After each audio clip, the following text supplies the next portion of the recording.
ఇక్కడ షేక్పేట్లో ఈరోజు మరి ఈ సమతానగర్లో అందరు కూడా పెద్దలు హిందువులు ముస్లింలు కులాలకు మతాలకు అతీతంగా ముందుకు వచ్చి తిరిగి కేసీఆర్ గారు రావాల్సిందే, మళ్లీ సంక్షేమ రాజ్యం రావాలి, మళ్లీ అభివృద్ధి చూడాలి అంటే కేసీఆర్ గారి ప్రభుత్వం తిరిగి రావాలని వాళ్ళు చెప్తుంటే నిజంగా కూడా చాలా గొప్పగా అనిపించింది. తప్పకుండా మా అభ్యర్థి మాగంటి సునీతా గోపీనాథ్ గారిని జూబ్లీహిల్స్ ఉప ఎన్నికల్లో గెలిపించాలని అభ్యర్థించడానికి, అట్లాగే లోకల్ బాడీస్ లో కూడా ఎక్కడికక్కడ మరి బీఆర్ఎస్ పార్టీ అభ్యర్థుల్ని గెలిపించాలని అభ్యర్థించడానికే ఈ కార్యక్రమాన్ని తీసుకున్నాం.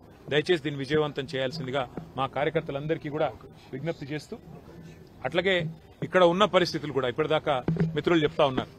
మరి ఇదివరకు కేసీఆర్ గారి ప్రభుత్వం ఉన్నప్పుడు మరి మున్సిపల్ మేనేజ్మెంట్ బాగుండేది, రోజు చెత్త కలెక్షన్ కానీ, ఇక్కడ డ్రైనేజీల వ్యవస్థ కానీ, ఇక్కడ రోడ్ల నిర్వహణ కానీ బాగుండేది. ఇప్పుడు అసలు గవర్నమెంటే లేదు, చాలా దారుణంగా ఉంది పరిస్థితి అని చెప్పి స్థానిక మహిళలు చెప్తా ఉన్నారు.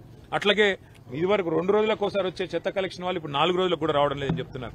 కేసీఆర్ గారు ఉన్నప్పుడు ఇక్కడ ఇన్వర్టర్లు జనరేటర్లు అన్ని కూడా పక్కకు పెట్టారు, కానీ వాళ్ళ మళ్లీ తిరిగి జనరేటర్లు ఇన్వర్టర్లు కొనుక్కునే దుస్థితి వచ్చింది, మళ్లీ కరెంటు కోతలు ప్రారంభమైనాయని చెప్పి పెద్దలు చెప్తా ఉన్నారు. ఇవన్నింటి దృష్ట్యా తప్పకుండా ఈ బాకీ కార్డు ఉద్యమం ఒకవైపు, ఈ స్థానిక సంస్థల పర్యవేక్షణలో కూడా కాంగ్రెస్ ప్రభుత్వం ఏదైతే విఫలమైందో దాని విషయంలో కూడా మరి ప్రజలు బుద్ధి చెప్పే విధంగా ఆలోచించాలని చెప్పి కూడా కోరుతూ మీడియాకు కూడా హృదయపూర్వకంగా దీనికి మద్దతు పలుకుతున్నందుకు ధన్యవాదాలు, నమస్కారం. జై తెలంగాణ. ఒక ఎమ్మెల్యే గారు కాంగ్రెస్ ఎమ్మెల్యే గారు అసలు అభివృద్ధే లేదు అంటూ ఒక పెద్ద వ్యాసం రాశారు నిన్నగాక మొన్న ఒక పత్రికలో. మహబూబ్ నగర్ ఎమ్మెల్యే ఎన్ఎం శ్రీనివాసరెడ్డి గారు, మరొక ఎమ్మెల్యే ఎల్లారెడ్డి ఎమ్మెల్యే మదన్ మోహన్ రావు గారు మాకు కాంగ్రెస్ ప్రభుత్వం నిధులు ఇవ్వడం లేదు అని చెప్పి వరల్డ్ బ్యాంక్ దగ్గర 100 కోట్లు రావాలని చెప్పి ఆయన ఉత్తరం రాశారు. ఈ రాష్ట్రంలో పరిస్థితి ఎట్లా ఉందో దాన్ని బట్టే చెప్పొచ్చు. ఇక్కడికి వచ్చే మంత్రులు గాని, ఇక్కడికి వచ్చే సామంతులు గాని ఎన్నికల వరకే ఉంటారు తప్ప మళ్లీ ఎన్నికల తెల్లారి మళ్లీ మీ ముంగటుండేది మీకు సేవ చేసేది ఒక్క బీఆర్ఎస్ పార్టీ వాళ్ళు తప్ప ఇంకెవరు కూడా ఇక్కడ ఉండరు. ఈ టూరిస్ట్ లెవెల్ అయితే వస్తున్నారో పోతున్నారో మంత్రులు ఒక్కరు కూడా హైదరాబాద్ జిల్లా వాళ్ళు కాదు. వాళ్ళు తెల్లారి ఇక్కడ ఎవరు మిగిలరు, ఎవరు ఉండరు. మళ్లీ మీ కష్టంలో సుఖంలో ఉండేది బీఆర్ఎస్ పార్టీ మాత్రమే.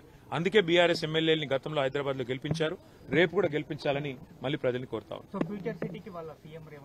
ప్రజెంట్ సిటీని పట్టించుకోమనండి ముందు. ప్రజెంట్ సిటీ ఇవాళ మొత్తం వరదల్లో కొట్టుకొని పోయే పరిస్థితి ఉంటే ప్రజెంట్ సిటీని వరదల్లో ముంచేసి ప్రజెంట్ సిటీలో మోరీలు సాఫ్ చేసేటోడు లేడు, ప్రజెంట్ సిటీలో జనాలకు దోమలు కుడుతుంటే పిచికారీ చేసేటోళ్ళు లేరు, బ్లీచింగ్ పౌడర్ చల్లేటోళ్ళు లేరు. ప్రజెంట్ సిటీలో ఇప్పుడున్న మరి చెత్త కలెక్షన్ చక్కగా లేదు. ప్రజెంట్ సిటీని పట్టించుకుంటే రేవంత్ రెడ్డి గారు మంచిది.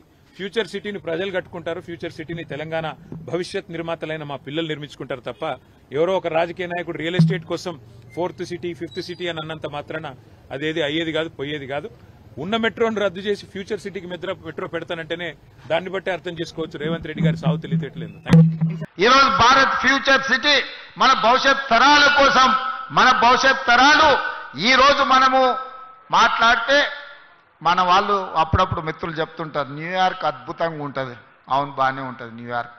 ఆ తర్వాత చెప్తారు జపాన్లో టోక్యో చూడాలి, ఆహా అంటారు. అవును, అద్భుతంగా ఉంటుంది. కొంతమంది మిత్రులు సింగపూర్ పోయొచ్చి అసలు సింగపూర్ ఉంటుంది చూడాలన్నా అని చెప్తారు, అది బాగానే ఉంది. మీరు అందరు చాలా మంది దుబాయ్ చూసిటారు, అబ్బా దుబాయ్ ఉంటుంది కదా అని మీరు చెప్తారు. నేను అడుగుతూ నీడు ఉన్నోళ్ళందరినీ మీ ద్వారా తెలంగాణ 4 కోట్ల సమాజాన్ని ఎన్నాళ్ళు న్యూయార్క్ గురించో, టోక్యో గురించో, సింగపూర్ గురించో, దుబాయ్ గురించో గొప్పలు చెప్పుకుంటూ మేము చూసినామని చెప్పుకోవడం కంటే మనం భారత్ ఫ్యూచర్ సిటీ వాటితో పోటీ పడే విధంగా నిర్మించుకోవాలని ఆలోచన చేయాలన్నా లేదా మీరు ఒక్కసారి ఆలోచన చేయండి. నాకు 10 సంవత్సరాలు ఇవ్వండి, న్యూయార్క్లో ఉన్నోడు కూడా భారత్ ఫ్యూచర్ సిటీ నేను చూసి వచ్చినని చెప్పుకునే విధంగా ఈ రోజు ఈ నగరాన్ని నిర్మిస్తా. రేపు పొద్దుగాల మీరు గొప్పగా ఎక్కడుంటావు నువ్వు, నీ ప్రాంతం ఏది అంటే నాది భారత్ ఫ్యూచర్ సిటీ అని మీరు చెప్పుకునే విధంగా దీన్ని తీర్చిదిద్దే బాధ్యత మా ప్రభుత్వం తీసుకుంటుంది, నా సహచర మంత్రివర్గ సభ్యులు తీసుకుంటారు. 70 ఏళ్ల నుంచి ఇదే చెప్పుకుంటున్నాం. అమెరికా గురించో, జపాన్ గురించో, జర్మనీ గురించో, సింగపూర్ గురించో, దుబాయ్ గురించో 70 సంవత్సరాల తర్వాత కూడా ఇక మన గురించి ఎవరు చెప్పుకునే చరిత్ర రాసుకోవాల్సిన అవసరం లేదా? మీరు ఒక్కసారి ఆలోచన చేయండి. అవును, ఇంత పెద్ద అభివృద్ధి జరిగినప్పుడు కొంతమందికి ఏదైనా నష్టం కష్టం వచ్చుండొచ్చు. వాళ్ళ నష్టాన్ని కష్టాన్ని అర్థం చేసుకొని వాళ్ళని ఆదుకునే బాధ్యత మా ప్రభుత్వం చేస్తుంది. మీ ఇంట్లో పట్టాలు పెండింగ్ ఉండే నేను మాట్లాడి కేఎల్ఆర్ గారితో మాట్లాడి అధికారులను పంపించి అందరి ఇండ్ల పట్టాలు ఇవ్వండి, వాళ్ళని కూర్చోబెట్టి వాళ్ళని ఆదుకోండి. వాళ్ళందరికీ ఇందిరమ్మ ఇండ్లు ఇవ్వండి, అదనంగా 5 లక్షల రూపాయలు వాళ్ళు కట్టుకోవడానికి వస్తాయి. 3-4 ప్లాట్లు ఉంటే ఒక దగ్గరనే ఇవ్వండి, ఒక పెద్ద ఇల్లు వాళ్ళు కట్టుకోవడానికి ఉంటుంది.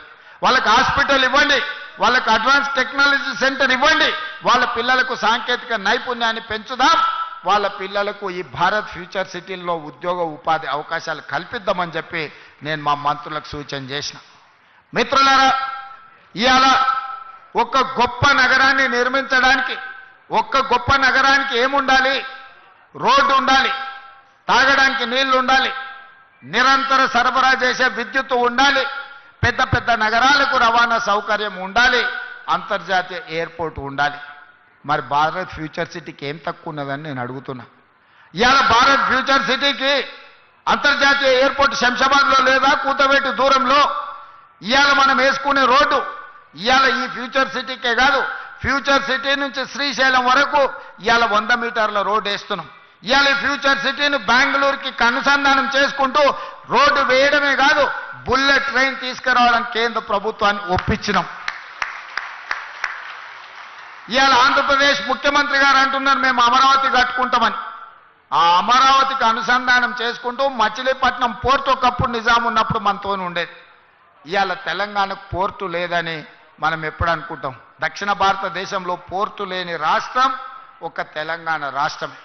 అందుకే ఈరోజు పోర్టు లేని బాధను తీర్చడానికి మీ ఫ్యూచర్ సిటీ నుంచే, మన ఫ్యూచర్ సిటీ నుంచే మచిలీపట్నం పోర్టు వరకు dedicated green field national highway 12 lanes రోడ్డును వేసి భవిష్యత్తులో ప్రపంచాన్ని దిగుమతి చెయ్యాలన్నా, మన పరిశ్రమలలో ఉత్పత్తి చేసే వస్తువులను ప్రపంచానికి ఎగుమతి చేయాలన్నా మచిలీపట్నం పోర్టుకి ఈరోజు కనెక్టివిటీ ఫైనల్ అయింది.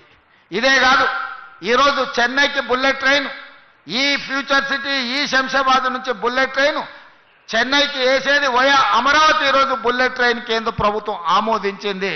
అంటే రేపొద్దుగాల మీ ఊరు నుంచి బెంగళూరుకు బుల్లెట్ ట్రైన్ ఉంటుంది, అమరావతికి బుల్లెట్ ట్రైన్ ఉంటుంది, అక్కడి నుంచి చెన్నైకి బుల్లెట్ ట్రైన్ ఉంటుంది. ఈరోజు ఇవన్నీ కూడా మనం ప్రణాళికబద్ధంగా ఈరోజు అభివృద్ధి చేసుకుంటున్నాం. దీనికి అవసరమైన నీళ్లను, అవసరమైన విద్యుత్తును ఇవ్వడానికి బట్టి విక్రమార్క గారు ముందుకొచ్చి ఈనాడు మనకు అన్ని రకాలుగా చేస్తున్నాడు. ఈ పైన కనిపించే ఎలక్ట్రికల్ పోల్స్ లైన్లు కూడా ఇంతకుముందు వస్తా ఉప ముఖ్యమంత్రి గారు శ్రీధర్ బాబు గారితో మాట్లాడినారు. వీటన్నిటిని కూడా అండర్ గ్రౌండ్ కేబుల్ చేస్తే ఇది ఒక గొప్ప నగరంగా వస్తుంది కదా. ఎక్కడికక్కడ వైర్లు లైన్లు కనిపిస్తున్నాయి, దీన్ని ఏ రకంగా అండర్ గ్రౌండ్ కేబుల్ చేయాలనో ఆలోచన చేయండి అని. ఈ రకంగా ఈ నగరాన్ని అభివృద్ధి చేయాలని ఆనాడు కులీ కుతుబ్షాయి ప్రజలతో నిండి ఉండాలి అని కోరుకున్నాడు.